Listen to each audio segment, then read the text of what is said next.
Déjenme contarles qué está pasando realmente en el Golfo Pérsico. Mientras el Pentágono proyecta confianza en público, documentos filtrados revelan una verdad inquietante. Los portaaviones estadounidenses, esos símbolos flotantes del poder imperial, enfrentan ahora un dilema estratégico sin precedentes. Las defensas antiaéreas iraníes se han transformado radicalmente en los últimos 18 meses. No estamos hablando de equipamiento obsoleto de la Guerra Fría. Estamos hablando de sistemas integrados de última generación que pueden rastrear simultáneamente más de 100 objetivos a velocidades hipersónicas. Y aquí viene la pregunta que Washington no quiere responder. ¿De dónde salió esta capacidad? Porque Irán no desarrolló esto solo. La transferencia tecnológica desde Moscú y Beijing no es teoría conspirativa, es geopolítica práctica. Rusia ha perfeccionado sistemas S-400 y S-500 durante décadas. China domina la guerra electrónica antinaval. Ahora, evidencia satelital muestra instalaciones iraníes con arquitectura idéntica a complejos militares rusos y chinos. Esto cambia todo el tablero de ajedrez en Medio Oriente. La disuasión ya no funciona cuando tus armas más poderosas pueden convertirse en blancos vulnerables. Permítanme explicarles por qué este momento representa algo mucho más profundo que un simple reajuste militar en una región volátil. Estamos presenciando el colapso de una premisa fundamental que ha sostenido la hegemonía estadounidense desde 1945, la superioridad naval absoluta. Durante 80 años, los portaaviones norteamericanos han sido la manifestación física del poder imperial, flotando en aguas internacionales como recordatorios permanentes de quién dicta las reglas del juego global. Pero esa era terminando. Y lo que presenciamos en el Golfo Pérsico es simplemente el síntoma más visible de una transformación geopolítica masiva que lleva gestándose durante 2 décadas. Vamos a los hechos concretos. Un portaaviones clase Gerald Ford cuesta aproximadamente $1.000 millones cada uno. Lleva más de 5.000 marineros. Transporta entre 60 y 90 aeronaves. Es una ciudad flotante, un símbolo de ingeniería extraordinaria y proyección de poder. Pero aquí está el problema que mantiene despiertos a los almirantes en el Pentágono. Un misil antibuque hipersónico cuesta en el mercado internacional de armas aproximadamente 000. Hagan la matemática. Por el precio de un solo portaaviones podrían fabricarse más de 4.000 misiles hipersónicos y solo se necesita uno, tal vez 2, para inutilizar completamente esa inversión de $1.000 millones. Esta asimetría económica representa la pesadilla estratégica de cualquier imperio que depende de plataformas costosas y centralizadas para mantener su dominio global. Ahora bien, Irán no despertó una mañana con la capacidad de producir sistemas de defensa aérea de 1900 quinta generación, no desarrolló de la nada tecnología de guerra electrónica capaz de cegar los sistemas de guiado de misiles Tomahawk, no inventó súbitamente radares cuánticos que pueden detectar aeronaves stealth. Estas capacidades requieren décadas de investigación, billones de dólares en inversión y, lo más importante, ecosistemas industriales completos dedicados a la fabricación de semiconductores especializados, materiales compuestos avanzados y software de procesamiento de señales extremadamente sofisticado. Irán, a pesar de tener ingenieros brillantes y una tradición milenaria de innovación, simplemente no posee ese ecosistema industrial. Entonces, ¿de dónde vino esta capacidad? La respuesta nos lleva directamente a Moscú y Beijing y nos obliga a entender cómo funciona realmente la transferencia de tecnología militar en el siglo XXI.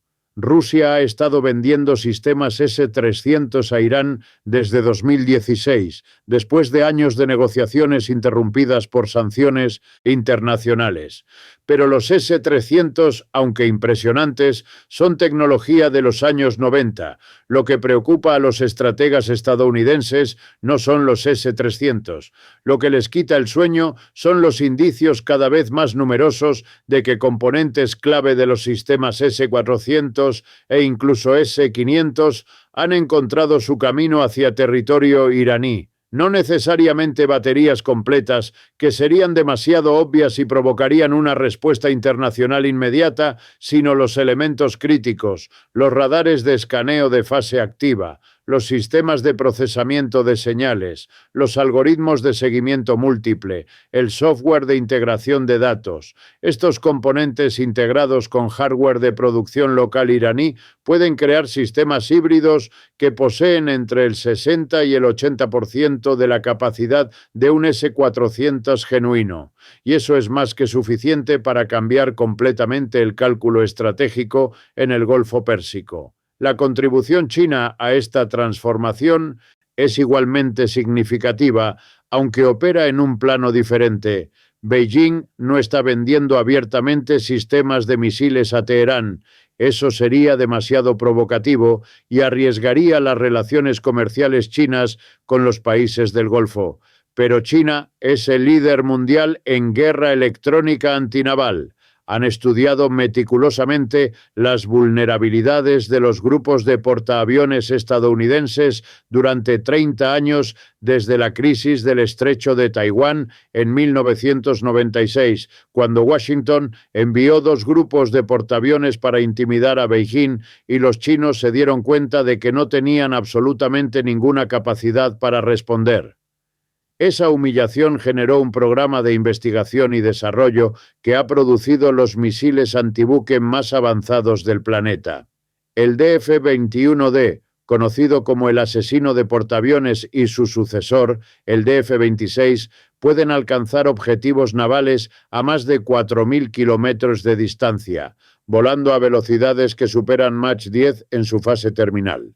Los sistemas de defensa aérea actuales de los portaaviones simplemente no pueden interceptar amenazas que se mueven a esas velocidades. Ahora, China no está entregando DF-21D a Irán. Eso sería cruzar una línea roja que provocaría consecuencias impredecibles, pero la transferencia de conocimiento funciona de maneras mucho más sutiles. Ingenieros iraníes reciben entrenamiento en universidades chinas especializadas en aerodinámica hipersónica. Empresas iraníes con vínculos militares establecen joint ventures con corporaciones chinas que producen componentes de uso dual. Tecnologías que oficialmente son para aplicaciones civiles, pero que pueden adaptarse fácilmente a propósitos militares. Los algoritmos de guiado terminal, los sistemas de navegación inercial mejorada, las técnicas de penetración de defensas aéreas, todo este conocimiento fluye a través de canales que son prácticamente imposibles de monitorear o sancionar porque ocurren en el ámbito de la cooperación científica y comercial legítima. Y aquí llegamos al núcleo del asunto, a la razón por la cual este desarrollo representa algo mucho más significativo que un simple reequilibrio militar regional. Lo que estamos presenciando es la materialización de una alianza antihegemónica que lleva formándose desde que Estados Unidos invadió Irak en 2003. Esa invasión, presentada como una campaña para desarmar a un dictador peligroso, fue interpretada en Moscú, Beijing y Teherán como algo completamente diferente, como la demostración de que Washington estaba dispuesto a destruir cualquier régimen que desafiara el orden unipolar estadounidense sin importar las consecuencias humanitarias, sin importar el derecho internacional, sin importar las mentiras que tuviera que fabricar para justificar la agresión. La invasión de Irak no solo desestabilizó Medio Oriente, creó un imperativo existencial para cualquier país que se sintiera potencialmente amenazado por el poder militar estadounidense, desarrollar capacidades de disuasión creíbles o enfrentar la posibilidad de un cambio de régimen impuesto desde el exterior.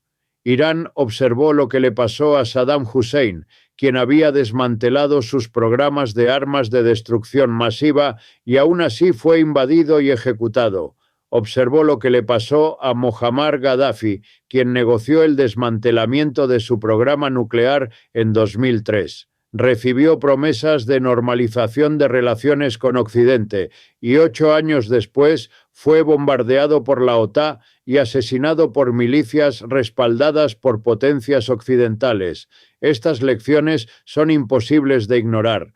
Desde la perspectiva iraní, la única garantía real de supervivencia no son los acuerdos diplomáticos ni las promesas de seguridad occidental, sino la capacidad de infligir costos inaceptables a cualquier agresor potencial. Y ahí es precisamente donde Rusia y China entran en la ecuación, no por amor a Irán ni por alguna alineación ideológica profunda, sino porque la supervivencia de un Irán independiente sirve a sus intereses estratégicos fundamentales. Para Rusia, un Irán fuerte representa varios beneficios estratégicos simultáneos. Primero, mantiene a Estados Unidos distraído y comprometido militarmente en Medio Oriente, reduciendo la presión sobre Rusia en su periferia cercana en lugares como Ucrania, Georgia o los países bálticos. Segundo, Irán es un aliado crucial en Siria, donde Rusia mantiene su única base naval en el Mediterráneo. La supervivencia del régimen de Assad depende del apoyo iraní tanto como del ruso, y esa base naval es absolutamente crítica para que Rusia pueda proyectar poder más allá de su territorio inmediato. Tercero, y esto es frecuentemente subestimado, un Irán capaz de amenazar las rutas petroleras del Golfo Pérsico le da a Rusia un apalancamiento enorme sobre los mercados energéticos globales. Si la tensión en el Golfo aumenta, el precio del petróleo se dispara, beneficiando directamente a Rusia como uno de los mayores exportadores de hidrocarburos del mundo. Así que desde la perspectiva rusa, fortalecer las capacidades defensivas iraníes no es caridad internacional, es realpolitik puro y calculado. Para China la ecuación estratégica es diferente, pero igualmente convincente. China importa más petróleo de Medio Oriente que cualquier otro país del mundo. Aproximadamente el 45% de las importaciones petroleras chinas pasan por el estrecho de Hormuz, ese canal angosto de apenas 33 kilómetros de ancho que Irán podría cerrar en cuestión de horas si decidiera hacerlo. Desde la perspectiva de Beijing, un Irán hostil sería un desastre económico, pero un Irán aliado, o al menos neutral y pragmático, representa una garantía de seguridad energética que ningún otro país puede proporcionar. Adicionalmente, Irán es un componente crucial de la iniciativa de la Franja y la Ruta, el proyecto de infraestructura masivo que China está construyendo para conectar Asia con Europa y África. Las rutas terrestres que atraviesan Irán son fundamentales para reducir la dependencia china de las rutas marítimas que actualmente controla la Marina estadounidense. Así que cuando China transfiere tecnología o conocimiento a Irán, no está simplemente haciendo un favor, está invirtiendo en su propia seguridad estratégica a largo plazo. Ahora bien, entender estas motivaciones rusas y chinas es crucial, pero lo verdaderamente fascinante es cómo esta cooperación triangular entre Moscú, Beijing y Teherán está reconfigurando el sistema internacional de maneras que van mucho más allá de lo militar. Estamos presenciando la construcción de una arquitectura financiera alternativa diseñada específicamente para evadir sanciones estadounidenses. El sistema SWIFT, controlado efectivamente por Estados Unidos y sus aliados europeos, ha sido utilizado como arma económica durante décadas, excluyendo a países como Irán del sistema bancario internacional y asfixiando su economía. Pero Rusia ha desarrollado su propio sistema de pagos interbancarios llamado SPFS. China tiene el CIPS y estos sistemas están siendo integrados gradualmente para permitir comercio bilateral que evita completamente el dólar estadounidense y la infraestructura financiera occidental. El comercio entre China e Irán, que alcanzó casi 30.000 millones de dólares el año pasado, se realiza cada vez más en yuanes y en reales, o mediante acuerdos de trueque directos donde petróleo iraní se intercambia por bienes manufacturados chinos sin que ninguna moneda occidental intervenga en la transacción. Rusia, bajo sanciones devastadoras desde 2022, ha acelerado dramáticamente su integración en estos sistemas alternativos, comerciando con China e India en rublos y rupias, con Irán en rublos y reales, construyendo lentamente pero consistentemente una economía paralela que existe fuera del alcance del poder financiero estadounidense. Y esto, más que cualquier sistema de misiles, más que cualquier portaaviones, representa la amenaza existencial real al poder estadounidense. La hegemonía estadounidense nunca se basó principalmente en portaaviones, se basó en el dólar como moneda de reserva mundial. Mientras el petróleo se vendiera en dólares, mientras las transacciones internacionales requirieran dólares, Estados Unidos podía imprimir billones de dólares para financiar su aparato militar y sus gastos gubernamentales sin enfrentar las consecuencias inflacionarias que destruirían cualquier otra economía. Ese privilegio, a veces llamado el privilegio exorbitante del dólar, permitió a Washington acumular una deuda nacional que ahora supera los 35 billones de dólares, una cifra que sería absolutamente insostenible para cualquier país que no controlara la moneda de reserva global. Pero si esa moneda pierde su estatus, si un porcentaje significativo del comercio mundial comienza a realizarse en yuanes, rublos, rupias o incluso en criptomonedas diseñadas específicamente para evadir controles gubernamentales. Entonces todo el modelo económico estadounidense colapsa, y aquí es donde el asunto de los portaaviones y las defensas iraníes vuelve a conectarse con el panorama más amplio. La capacidad de Estados Unidos para mantener el dólar como moneda de reserva siempre dependió, en última instancia, de su capacidad para garantizar la seguridad de las rutas comerciales marítimas y para intervenir militarmente en cualquier región donde sus intereses estuvieran amenazados. Si esa capacidad se erosiona, si los grupos de portaaviones estadounidenses ya no pueden operar con impunidad cerca de las costas iraníes o chinas, entonces la garantía de seguridad estadounidense pierde credibilidad.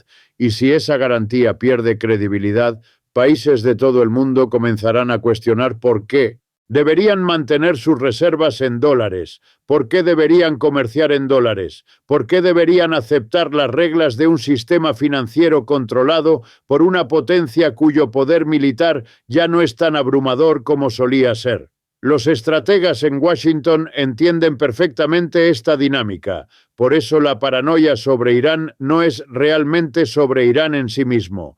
Irán, con una economía más pequeña que la del estado de Florida, no representa una amenaza existencial para Estados Unidos. Pero lo que Irán representa su capacidad de resistir la presión estadounidense durante más de 4 décadas, su integración creciente en una red de alianzas antihegemónicas que incluye a 2 grandes potencias nucleares, su desarrollo de capacidades militares asimétricas que pueden neutralizar las ventajas tecnológicas estadounidenses. Todo eso representa una narrativa peligrosa. Representa la prueba de que la resistencia a Estados Unidos es posible, que la independencia estratégica es alcanzable, que el orden unipolar no es inevitable ni permanente, y esa narrativa se está extendiendo. Venezuela observa el modelo iraní y concluye que puede resistir la presión estadounidense mientras mantenga el apoyo de Rusia y China. Corea del Norte, que ya sobrevivió décadas de aislamiento económico brutal, ve en Irán un socio potencial para compartir tecnología de misiles y sistemas de defensa. Países en África, hartos de décadas de ajustes estructurales impuestos por el FMI y el Banco Mundial, comienzan a considerar alternativas chinas que vienen con menos condicionalidades políticas. El orden internacional que Estados Unidos construyó después de 1945 y que consolidó después de 1991 con el colapso soviético, ese orden está siendo desafiado no por una superpotencia rival comparable, sino por una coalición flexible y descentralizada de países que comparten un interés común en limitar el poder estadounidense. Ahora bien, esto no significa que estemos al borde de una guerra mundial, ni que el imperio estadounidense vaya a colapsar mañana. Los imperios no caen de la noche a la mañana. Roma no colapsó en un día. El imperio británico no desapareció súbitamente. Lo que ocurre es un proceso gradual de erosión donde la periferia se vuelve cada vez más difícil de controlar, donde el costo de mantener el dominio supera cada vez más los beneficios, donde la legitimidad del sistema comienza a cuestionarse incluso entre las poblaciones de los países centrales, y estamos en medio de ese proceso. Ahora mismo, el gasto militar estadounidense supera los 800.000 millones de dólares anuales, más que los siguientes 10 países combinados. Pero ese gasto astronómico no está produciendo los resultados esperados. Estados Unidos se retiró de Afganistán en 2021 después de 20 años de ocupación, dejando el país exactamente en manos de la misma organización que controlaba. Kabul en 2001. Irak, después de una invasión que costó billones de dólares y cientos de miles de vidas, es ahora un estado débil y fracturado donde la influencia iraní es probablemente mayor que la estadounidense. Siria, después de años de apoyo estadounidense a grupos rebeldes, terminó con Assad aún en el poder y Rusia consolidando su presencia militar en el Mediterráneo. Y ahora en Ucrania, Estados Unidos y sus aliados han gastado más de 170.000 millones de dólares en ayuda militar sin lograr expulsar a las fuerzas rusas de los territorios ocupados. Estos no son simplemente fracasos militares, son síntomas de un problema estructural más profundo. El modelo de hegemonía estadounidense fue diseñado para un mundo donde Estados Unidos representaba casi el 50% del PIB global, como sucedía en 1945.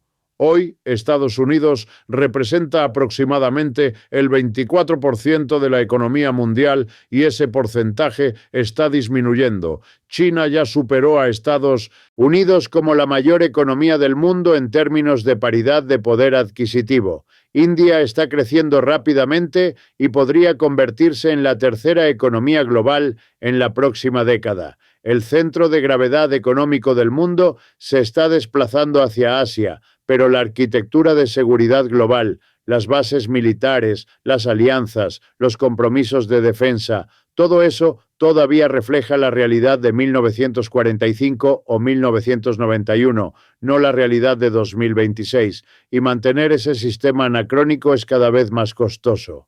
Cada portaaviones requiere no solo los 13.000 millones de dólares de construcción inicial, sino cientos de millones anuales en mantenimiento, combustible personal. Requiere una flota de apoyo completa, destructores, submarinos, buques de suministro. Requiere bases navales en ultramar donde esos grupos de portaaviones puedan reabastecerse y repararse. Requiere una cadena de suministro global para mantener las aeronaves operativas. Requiere satélites de comunicación y vigilancia. Requiere sistemas de inteligencia masivos para identificar amenazas potenciales. El costo total del sistema, cuando se calcula honestamente, es absolutamente astronómico. Y todo eso para proyectar poder en un mundo donde las tecnologías asimétricas están haciendo que esas plataformas centralizadas sean cada vez más vulnerables. Irán entendió esto antes que la mayoría. No podían construir portaaviones, ni bombarderos estratégicos, ni flotas de casas de quinta generación. Así que invirtieron en drones baratos, en misiles de crucero producidos localmente, en lanchas rápidas equipadas con torpedos, en minas submarinas, en sistemas de defensa aérea integrados, en guerra electrónica, en capacidades cibernéticas, invirtieron en exactamente el tipo de tecnologías asimétricas que convierten el Golfo Pérsico en una pesadilla operacional para cualquier flota naval convencional. Y ahora, con el apoyo tecnológico ruso y chino, esas capacidades asimétricas han alcanzado un nivel donde la ecuación costo-beneficio de una intervención militar estadounidense contra Irán se ha vuelto absolutamente prohibitiva. ¿Podría Estados Unidos destruir las instalaciones nucleares iraníes en un ataque preventivo? Probablemente podría hacerlo sin perder al menos uno o dos buques de guerra importantes, sin ver bases militares estadounidenses en la región atacadas con misiles balísticos, sin presenciar el cierre del estrecho de Hormuz y el consiguiente colapso de los mercados energéticos globales, sin enfrentar ataques cibernéticos masivos contra infraestructura crítica. Casi con certeza no. Y ese es precisamente el tipo de disuasión que Irán buscaba crear.